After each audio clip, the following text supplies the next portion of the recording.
For those who haven't heard, HashiCorp has decided to move away from an open source license to BUSL, which is a business source license. So when you talk about sustainability for a lot of open source projects, sustainability might be hundreds of thousands of dollars a year to sustain everything that they need to do, whereas HashiCorp is looking at $500 million a year, is what they consider quote unquote sustainable. So going back to the point about like the ethical licenses too, like that's something that's been on my mind recently, because to be honest, like we've gotten a few subscriptions from companies that we do not want to support.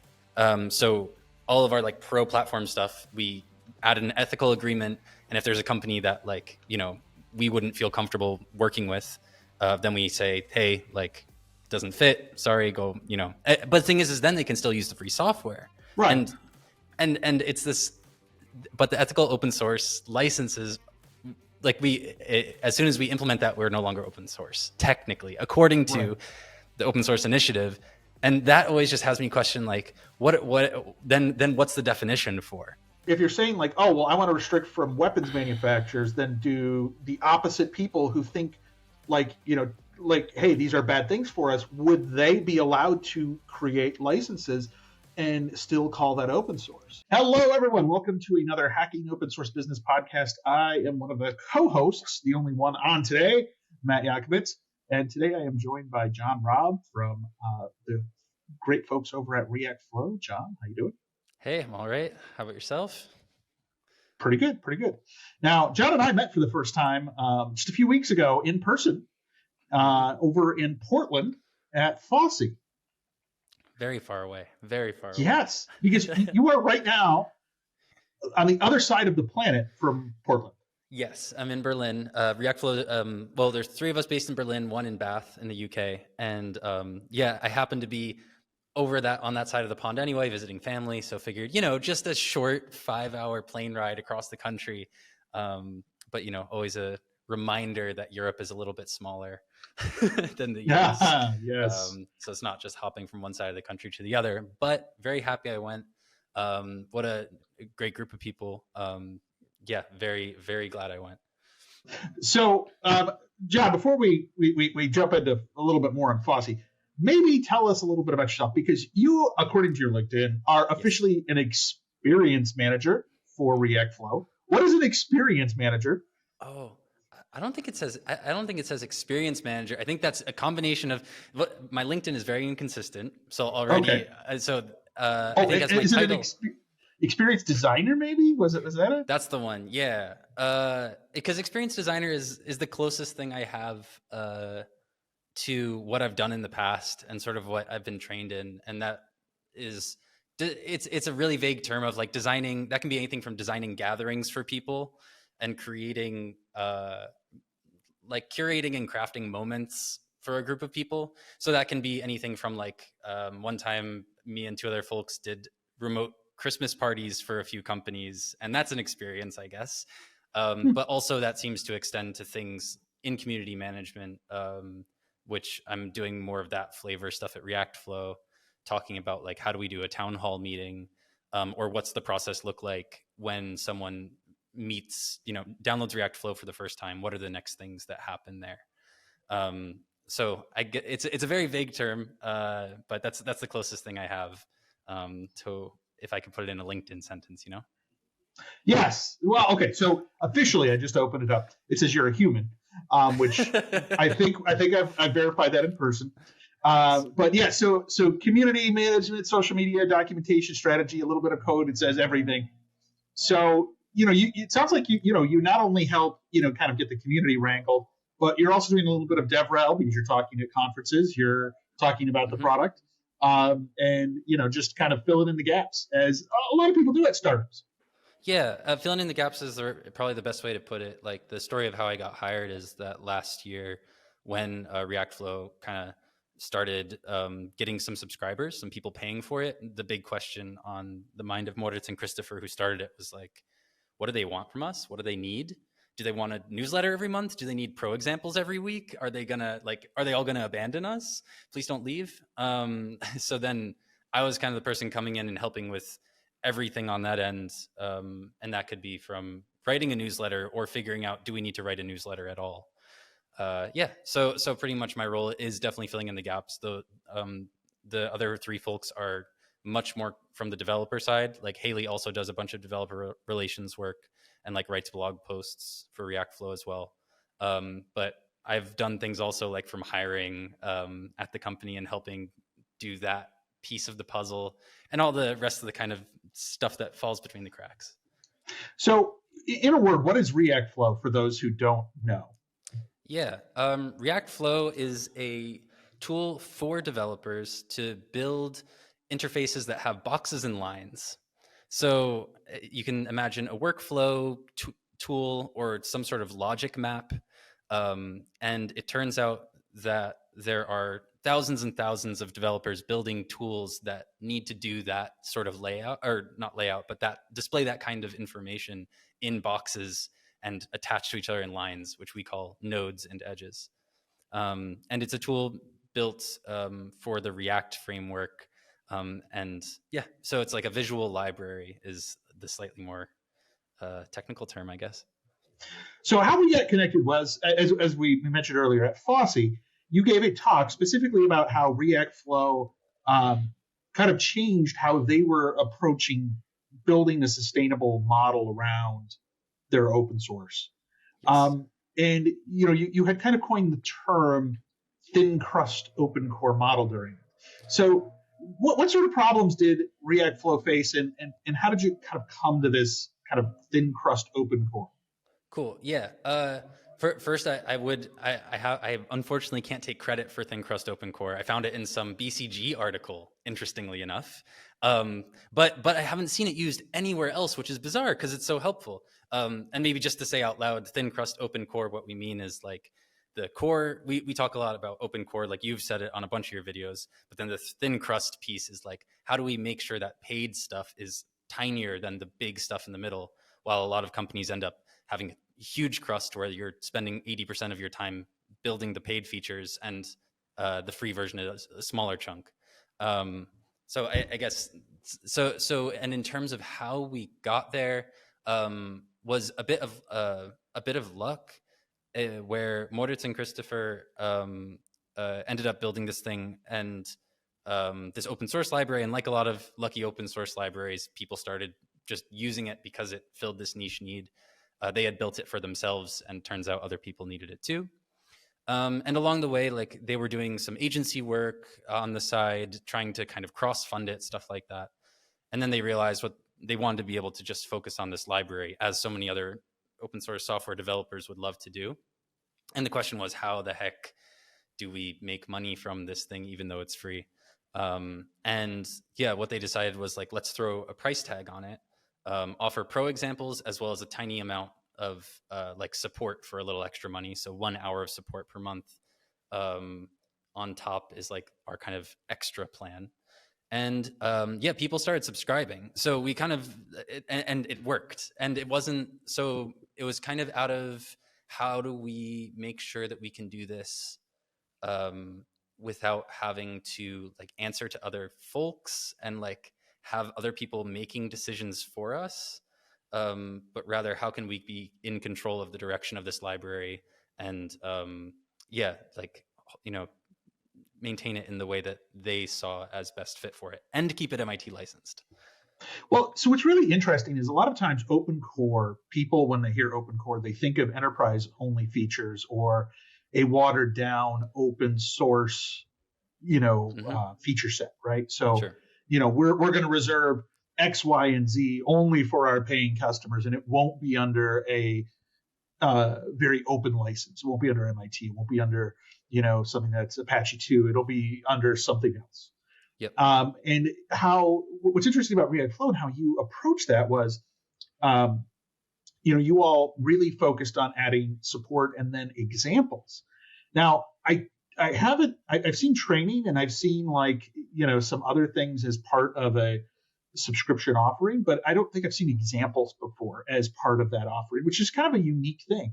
And is that something that you found that a lot of your customers do appreciate? And how do you keep up with the examples on a regular basis to keep them fresh? Cool. Yeah, super nice question. So one piece is of that, it's a multifaceted question. So one piece is that there are a lot of people that subscribe for 1 month, download all the pro examples, and unsubscribe the next day, and we are Mm, totally fine with that. They are not the people that are sustaining our business as okay. much as the people who are monthly subscribers, and but for us that's okay, and we get some money that way. Great. Um, in terms of like making sure that we have the fact that you say that's like unique to the open source world, I guess that is true. I haven't really thought so much about that. But what my gut feeling here is that the examples are kind of for people who are going to be subscribing over months, who are kind of our key metric of are we doing okay as a business financially or not. When they subscribe to when they have the choice to subscribe to ReactFlow or not. My imagination is that the examples are this immediate thing that we can get. It's like this is the thing that I get in my hand right now. The one-on-one support that we offer, or like prioritize bug fixes and issues, that's like insurance. So I kind of assume that even if some of these companies aren't using any of the pro examples, or never reach out to us and contact us because they need help, or any of that like pro support, I have a feeling that those examples really served as that initial hook to bring someone in to say, okay, this is this concrete thing that we get. While if we just said, hey, you can get this one-on-one support from us, you might need it. And having that alone, although it's valuable, it's just insurance. Um, I don't know if I answered every piece of the Yeah. question. Well, wasn't there something else too? Like the watermark is automatically removed. You could remove it in the open source version, but you have to do some work to do it. I think that's Yes. another thing that you offered as part of this. Yeah. So at the beginning, I'll fill out like a little bit that we don't talk about it as much in the blog or anything, blog post about this, is that at first we said that somehow like on our pricing page, we said to remove the attribution, subscribe, which isn't true. And that's not Mm, legal. Like it's not MIT licensed. Okay. Right. Like, you can do whatever the heck you want to this. It's MIT licensed. You can sell it again. You could copy all of our code and sell it to someone else. And we said like you have to subscribe to remove this. And like internally, yeah, we had kind of a struggle of what if we take that, uh, if we remove that, are people just going to stop subscribing? But also, we don't want to mislead anyone, and that's not a fun business. We don't want to be like three hacks just making money because everyone misunderstands open source. So we eventually did take that off of our pricing page. The remove attribution is public, exactly how to do it. But yeah, we have some text on the docs page and say, hey, looks like you're about to remove the attribution. If you're using it for commercial use, you're making money from it. This is exactly how to pay us. If you're a student, you're making something open source, go ahead, have fun. But we do add that point of friction as well as in the code, like where there's that component of this little watermark attribution. We say like, hey, here's the link to help us out. Check it out. Yeah. yeah, very cool. And I mean, I don't know about your background. Have you heard from other people about how they've struggled with kind of sustaining or monetizing open source, and what have you learned? Maybe like exploring some of the other options and some of the other projects that are out there. Yeah. So I'm pretty new to the open source world, like a year. I've jumped into this just a year ago, and I noticed pretty early, like, okay, there's a lack of funding in a lot of open source projects because it's free. Um, cool. Okay, that's a problem. And as the year has gone on, and like I wrote this article and gave a couple of talks about it, I'm realizing a lot of other people are not only talking about how there's not enough money in open source, but also you are talking about how do we kind of make sure that those folks get the money that they very well deserve. Um, so I think, and I've seen, once I like wrote that blog post, I had a couple of people that seemed to reach out and be like, hey, on Twitter or something, saying this is exactly what I needed. There was someone who reached out that builds a tool called Ink, Vadim, and he had this like long list of questions of like, how does this go? And we had a great conversation over email about it. And those are those kind of concrete moments of like, okay, there are individuals who are looking for better ways to do this. And then on a structural level, there's this great article. I'm going to forget who it's by. But about how, like, with what is it? That free time is a privileged resource. So then the folks who do have free time are those contributing to open source. And if you don't have free time, then you can't contribute to open source. And since open source is underpaid, you get a less diverse group of people building this infrastructure that we all use. So that's like the systemic level of why that's important, as far as I can tell. But recently I've also been like kind of questioning a little bit, like at being at Fosse, I realized a lot of people are kind of saying the same thing. And I'm realizing I'm also coming from a company who's doing it well, and things are working out for us. And I'm interested in like, what's going to be, I'm kind of interested in if there's something like deeper to talk about, and I don't know what it is yet. You know, like Yeah. what's the, is there something that we need to flip on its head, like outside? I don't know. Well, I mean, let's be honest, like from a, commercialization or, sustenance point of view, I think there's multiple levels, right? So right now, I don't know if you've been following the news, the HashiCorp stuff is like blowing up in the open source space as we record this, which for those who haven't heard, HashiCorp has decided to move away from an open source license to BUSL, which is a business source license, which restricts the use of their software. And they're doing it for business reasons. Certainly I'm guessing ReactFlow is growing, but I don't think that they're at HashiCorp size yet. No. And I think that there's a lot of open source companies who aren't as well. And so I think there's many more that are smaller. So when you talk about sustainability for a lot of open source projects, sustainability might be hundreds of thousands of dollars a year to sustain everything that they need to do, whereas HashiCorp is looking at $500 million a year, is what they consider "quote unquote" sustainable or growth. And I think they're even beyond sustainability. I think they're just at like profitability and shareholder value stage. Which is a very different stage. I was about to say, like, that's also, I just read funnily, I was like looking up a little bit about Scarf, and then found what's the person who co-hosts this podcast, the founder? Oh, Avi. Yeah, Avi. I was looking at his posts and and how the Registered article quoted him and stuff. Well, what's funny is he even says he doesn't think it's necessarily a good idea. Yeah. He just appreciates how they handled it, and so now everybody's quoted him as kind of like being pro this, like he's the he's like the more moderate. Everyone else is like, no, this is horrible, and he's like, no, they did it okay, like they handled it as well as they could have, doing it. So well, and one thing here is like, so maybe this is also something to talk about, is like where I saw in that article they talked about like, now this is no longer defined as open source. And I've started to think about like how open source, there's a definition of open source, I guess, declared by the Open Source Initiative, or is that what it is? Yeah. So now like my question is like, what's the difference going to be between how they are and how they were before? Well, I think it really boils down to one specific line of the definition, which is non-discriminatory. So you're, from an open source perspective, to meet the open source definition, you have to provide, the software and not put restrictions on it. Right. And so that means that, there have been other licenses over the years, especially recently with kind of like the advent of morality clauses and things that have been rejected specifically because of that. Because in a lot of cases, what you'll find is, I don't like that this government is using this open source, so I want to restrict government use, or I want to restrict military use, or I want to restrict, X, Y, or Z. And part of that kind of freedom that was originally designed as open source was you can't do that.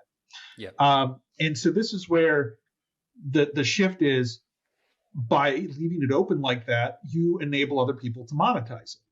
And at a certain point, that's okay. But as you grow, I think there is definitely a difference of opinions on what is the ultimate outcome of a company. And I've written about this in LinkedIn on a few different people's threads. I really think that in the case of some of these big companies switching licenses, they're switching not because necessarily that it's going to protect the business they have. They're looking to capture business they don't have. And, so from an open source perspective, most people don't want to pay for open source if they can avoid it, right? And yes. I'm guessing this is your experience at ReactFlow. You probably have 100 times more downloads than you have customers. Maybe even 1,000 times, right? Yes. And for us, that's okay. Yeah. That's because we're tiny too. So then like we get to say, if I don't even know what percentage it must be, it's low, whatever it is. Oh yeah.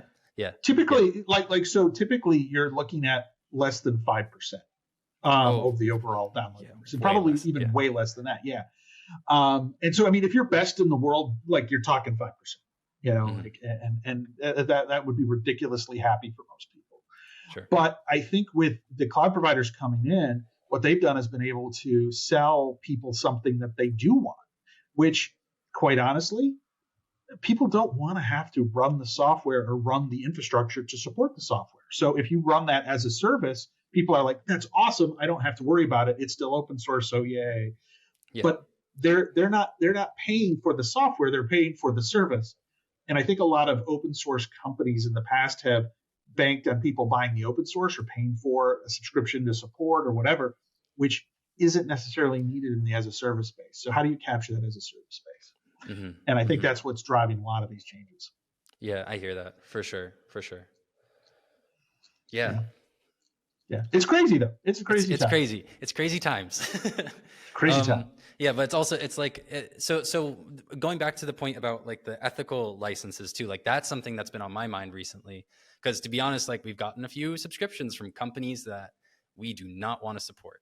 And so for our subscription is actually, it's not like a business BSL or anything. It's through a terms of use. So all of our like pro platform stuff, we add an ethical agreement. And if there's a company that like, we wouldn't feel comfortable working with, then we say, hey, like doesn't fit, sorry, go, but the thing is then they can still use the free software. Right. And it's this, but the ethical open source licenses, like as soon as we implement that, we're no longer open source, technically, according to the open source initiative. And that always just has me question, like, what then what's the definition for? And I guess it's, that I've struggled with that a little bit, because I think also I've become a little bit disenchanted with the open source world since coming in a year ago. Because at first coming in, especially talking to friends about it, who aren't necessarily in tech, like, or people that are just like, I don't know, in UX or something where I came from, I say, hey, I'm working on this open source software. Oh, that's so good. That's so important. Like we need more people working on open source. And I'm thinking like, hey, a weapons company probably uses our stuff because they tried to subscribe and they probably just use the free version. Someone that's doing mass surveillance is probably using our stuff right now. So I know that like a lot of the principles of open source are super healthy, like flexible, it's this like flexibility, this radical transparency that the world needs way more of. And like when we're talking about this like thin line drawn by the open source initiative, it rubs me the wrong way. I don't know. But I mean, I guess it's the same. It works both ways, though. And I think that this is where a lot of folks don't realize that is, with this non-discriminatory, approach, it's like, look, this is freely available and we don't necessarily support these initiatives. Like you said, we're not going to take money from these companies. Yep. That's cool. And that is completely legitimate. That there's nothing that says in open source you have to provide services for this. Right. But from a software perspective, if you want to kind of benefit and live in this freely available, space, there are the pros and cons. And I'll use a very political example. Whether you are on the very extreme right or the very extreme left or somewhere in the middle, imagine that, someone decides to say this software is not available for the opposite of that political spectrum. So yeah, one of the things is you could have a license that is even against something like the LGBTQ community, right? So you have it, so it is very negative towards one community, which is totally outrageous. You wouldn't want that to have happen. So if you can outlaw, like, hey, if you're in this, space or this business, you could outlaw social groups or, entire movements or demographics or even people who are specific races or ethnicities. And I think that's wrong. If you're saying like, oh, well, I want to restrict from weapons manufacturers, then do the opposite people who think like, like, hey, these are bad things for us, would they be allowed to create licenses and still call that open source? And it's a slippery slope there, because if you start to restrict some, then you restrict others, and it's the good intention sometimes comes back to bite you, right?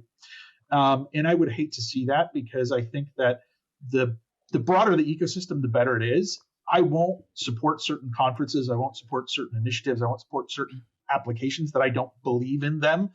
But I also don't discriminate in their right to, publish these as open source and make them freely available to everyone else. Yeah.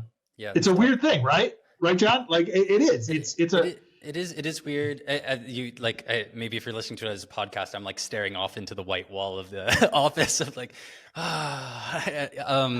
where it's this level of like, and that's like I don't know how. Yeah, I don't have any answers for that. That's I don't think there is a good answer right now. But I don't think that. Let's be honest. These new licenses that have cropped up are not specifically for those moral or ethical or religious type reasons, right? Well, so the one that I know of is the Hippocratic license that's like done by the ethical open source group and a few others. And I think, the group that the person who did the original, all the words are going out of my brain. Anyway, the Hippocratic license 3.0, like the do no harm.dev, I think it is. There, it seems like people are starting to do like good work there, and like we took that for our own terms of service, and they're like referring to the United Nations Bill of Human Rights, and it's like, okay, like that's something we can all get behind. Is like no murder, fine, like I'm in. No, yeah, and I'm not saying that these are necessarily bad, right? Yeah. I'm saying that you could call it something else, right? Like so, ethical software, even ethical open source, like. I think that the term open source has been kind of like expanded to mean a lot of different things. And I think that there are some, tent poles, which includes that non-discriminatory. Now, if you wanted to say, hey, this is released under the free software ethical license or whatever you want to call it, I think that works. But I think what we've seen is that term open source be hijacked over and over again.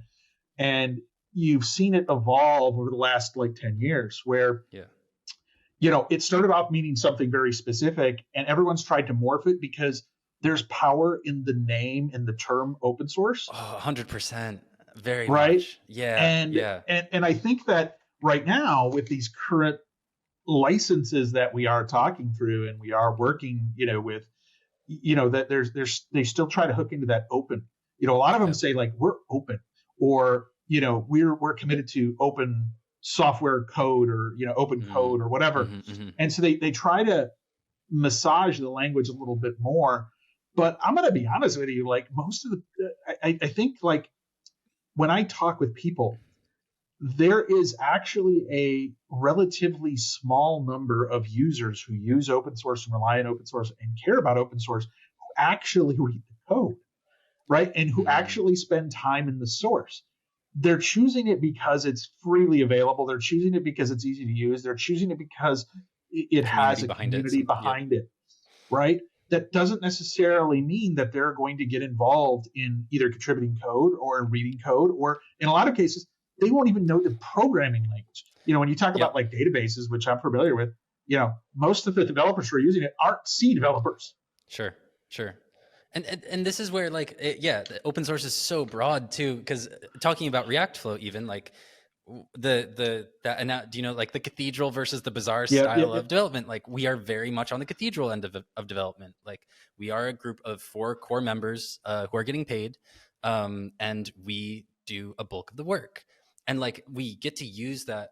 I don't think I'm disagreeing or agreeing. It's just like it's such a wild world where we get to use this word open source, and but in a lot of ways, like other folks don't contribute. We do leave the door open. We have instructions on how you can contribute, but it doesn't happen nearly as much, probably because we've kind of closed the door in a way.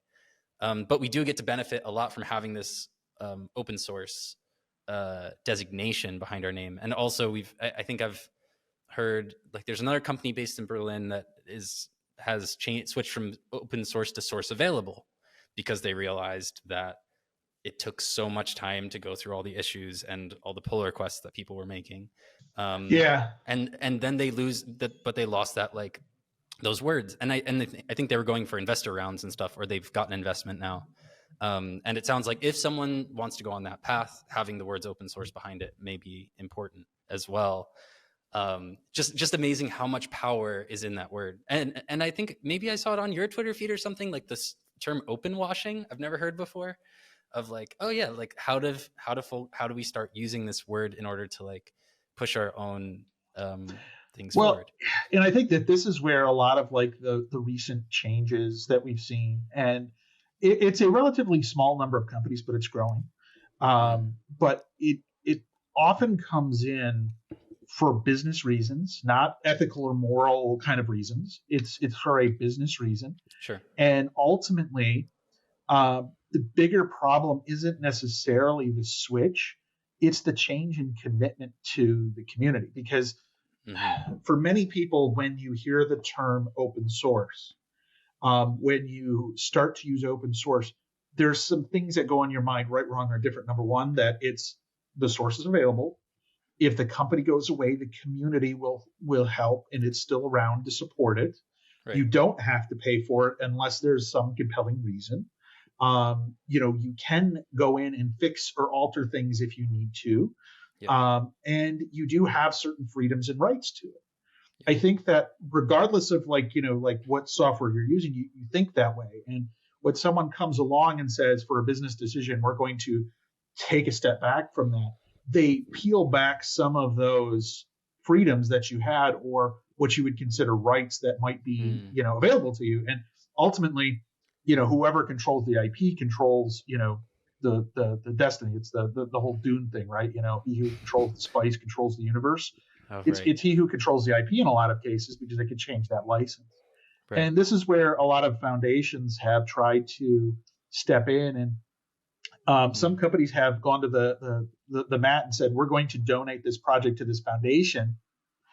Therefore, you have some guarantees. And so that's one way that you can kind of get that kind of comfort level in a project, to say like, oh yeah, this project might be commercialized by this company, but the foundation is the one who really maintains it and owns the underlying property for it. Yeah. That's and that kind of I got lost. The train left the station.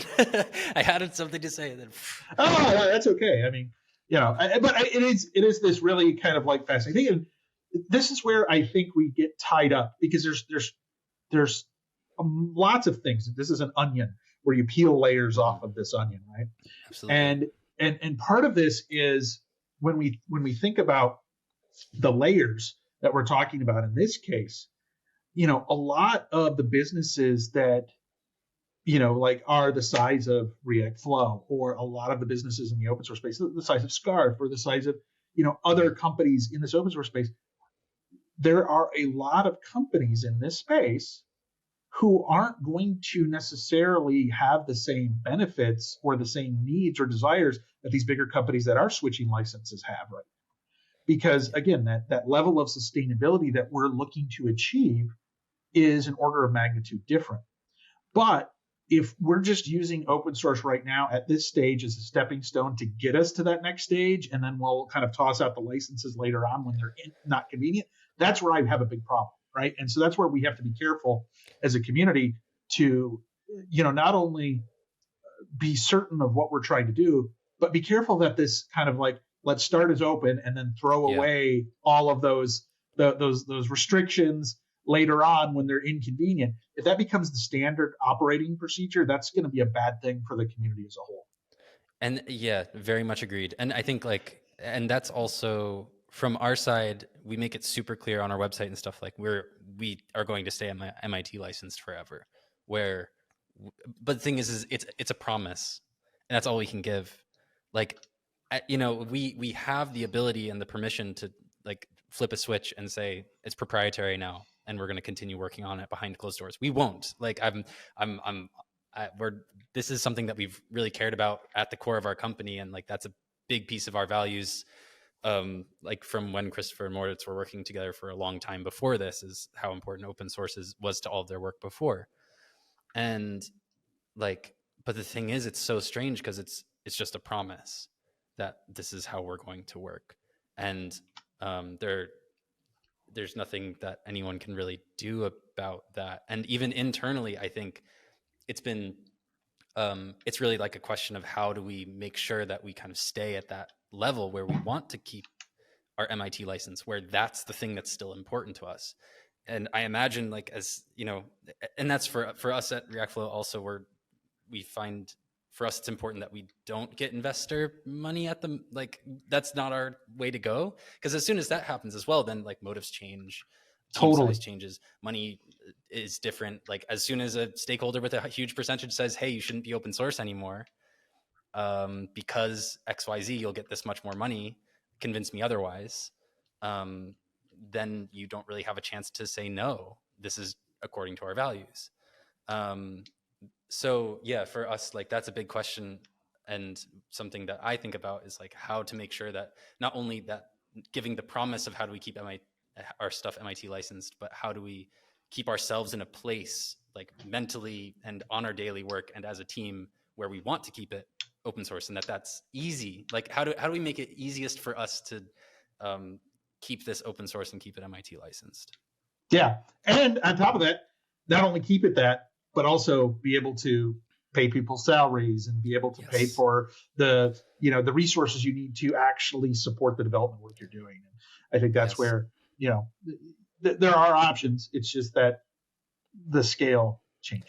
Yeah, that's another funny thing is like we're doing fine financially, and we're actually just talking about having a new hire like starting in the next month. Amazing! Like we're going to be five people, some working part time, some and that's so nice, and we're sustaining ourselves just on like this library and those pro subscribers. And if we did talk about like, oh, we want to double, like, there's some companies at some point you just say, we want to double our employees. I don't know why they say that, but that's just exciting, I guess. And if we wanted to say that, then we'd have to think of an entirely new business model, I think. Because it's like pro subscribers, like we talked about earlier, it's such a small percentage of the number of people, but with a small group of people working on software, it's enough for us. But as soon as you talk about scaling, to 200% or whatever, the business model just breaks. Yeah. And I find that really interesting that like a small company doing this stuff can survive as long as you don't grow too fast, too big. And a lot of like at least I'm coming also from like the big tech world. Like I was a contractor at Google for a year, and there's this excitement of like, how do we get big numbers, and like, how do we get more users? How do we get bigger team, bigger budget, stuff like that. And as soon as you kind of ignore that, then funny opportunities arise to just enjoy working. I'm going to misquote this, and I don't even remember where I heard it, but I might have read it somewhere. I might have heard it on an audiobook. I don't know. So I apologize misquoting, but there's this story about this fisherman who sells fish, like fish tacos, at a South American destination, like a vacation spot. And, someone from the US comes down with big money and eats tacos. Oh, this is great. This is great. And, tells him, hey, if I invest, we could really, really work hard to, make this into something that's great. We can have it be something where we've got chains around the world. And, if we put in, all this time, this effort, and this money, that, we'll eventually be able to grow this to like 10 times the size. And, after, 10, 15 years, you'll be able to have enough money where you can, do whatever you want. What do you want to do? And, the guy's like, well, I just want to, spend time fishing, spend time with my family, and enjoy life. And just think about this. After 10, 20 years, you could do that. And he's like, well, I can do that now. Right. I just go fish. I collect fish. I come sell them, and then I go home and spend time with my family. So why do I need to do like 10 times the size? Yeah. And I think that's it's apropos, right? Because I think a lot of times we get so caught up in this growth cycle that we can't be happy with hey, we grew 20%, we grew 30%, we grew 40%. It's like, how do we triple, double, quadruple, right? And sometimes it's just like that there needs to be tempered expectations, but small, steady growth and making sure that it's sustainable is sometimes better. Yeah, 100% agreed. And there's like a lot of good work being done on this in economics of like the donut economics, if you've heard of that, or like just there's a bunch of books on degrowth now that are really interesting of like, how do we actually shrink the economy? Maybe it's healthy and we can be happier and that kind of level of like questioning ourselves a little bit when we talk about how do we grow and asking the question why. After that, because there's definitely a societal piece of like getting bigger, better, faster, stronger is a better thing. And to question that like fundamental truth within startups and tech is, I think, something that a lot, like I'm still figuring it out, I think. And I think a lot of people are too, and some people aren't aware yet, and I hope some more people become aware. and don't get me wrong, if you can achieve this growth and you can help more people, and then that's great. I'm not saying you shouldn't just there are pathways that you can do, and there are companies that just take off like a rocket because they've got such an awesome product, such an awesome ecosystem, and there's such demand for it. And I'm not saying that you shouldn't tap into that, but I think that sometimes we lose the forest through the trees. Yes. Yeah. Growth for the sake of growth doesn't make sense. I think one thing that I always like to say is like, let's build things that are useful. And then sometimes let's not build anything at all. When we don't have something useful to build or something that's fun or brings us joy or something, then we just don't have to. And that's okay. Like the world is fine with one less thing. And also, like you said, they're when we were at Fosse, right, there's Outreachy was there, and they gave, I loved listening to that keynote, just about how they've been growing to, 1,000 folks that have gone through the Outreachy program. And it sounds like they're having a great time doing it. And it's like money is getting put into places where it should be. People are being given opportunities where they may not have been before, where they should have access to them. Yes, please grow. How can I help? Awesome. Yeah. So that's always heartwarming to see growth where in stuff like that for me.